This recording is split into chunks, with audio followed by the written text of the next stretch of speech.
I learned that they did these tours of the Idaho National Laboratory, and so in 2012 I went on my first INL tour, and then not too long after that, the idea just kind of hit me. I was like, oh, the whole thing was sort of complete, and I knew it was a good idea. I know a bunch of artists, I make art, and I thought I want to start bringing artists on the tour and creating together.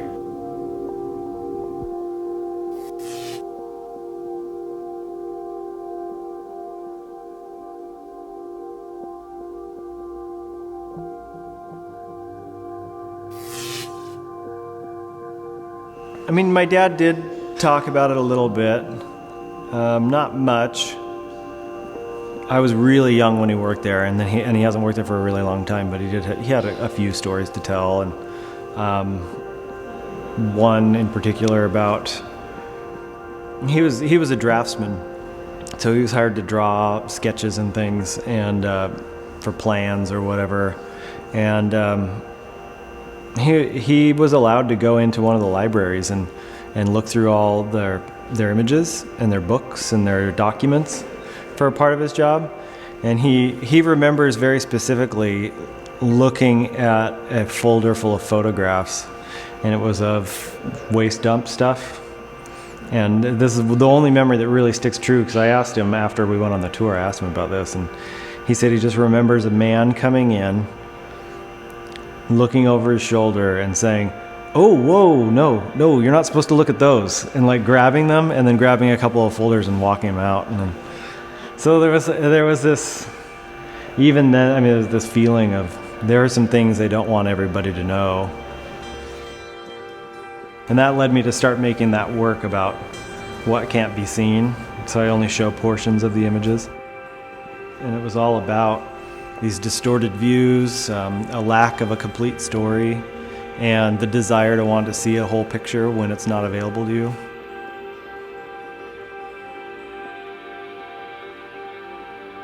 My piece is a video essay, and it's important to me to use this word because it's not like a concluded sentence, but it's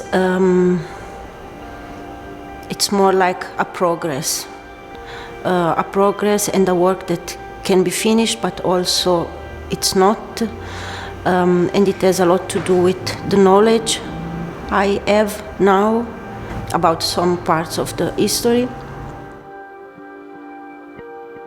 As a collaboration with my longtime collaborator, Luke Batten, we settled on the idea of photographing a community near the INL, which in fact is actually on INL property, this small town of Atomic City. And they're just living their lives despite the fact that they're on the INL.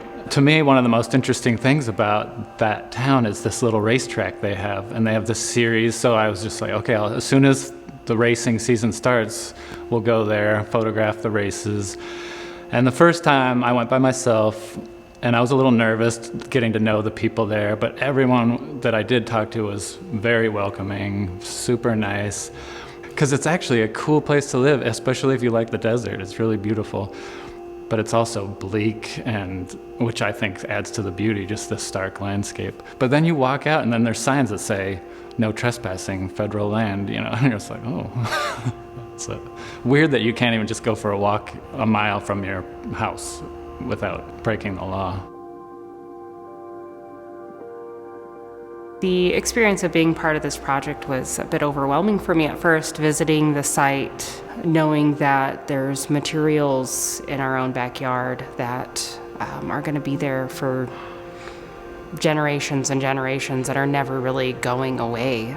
The work that I worked on personally is an embroidery piece, and I learned cross-stitch embroidery from my grandmother, who learned it from her mother and has been kind of passed down from generation to generation.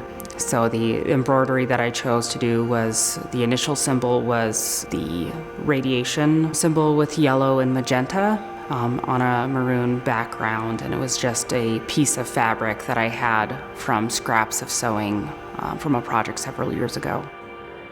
going into this project, I was really firmly opposed to nuclear power, and coming out of it, I still am. So, but it was kind of a roller coaster ride to kind of figure out like what's really going on, because also the subject matter is so complicated and so much based on data and rocket, like really hard science, like so to get an understanding about it, like you have to kind of trust people, trust like the people who know really the details. And so for me it was this kind of also search for whom do you trust. Basically the whole year was like I spent doing this, and the last 2 weeks before the exhibition I finally decided on how I deal with this and how I react on what I learned, and how do I turn it into some sort of artwork.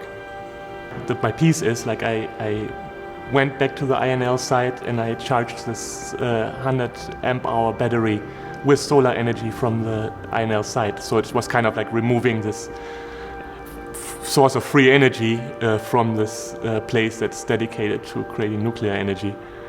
And then I'm powering this device in the exhibition with this energy.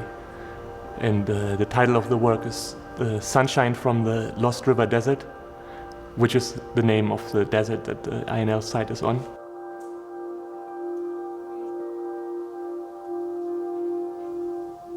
Following along with Holding What Can't Be Held, the project itself is more really about the holding aspect, that I find a group of people who want to join me in holding in contemplation this impossible conundrum brought up by the existence of nuclear waste and the way we engage with it.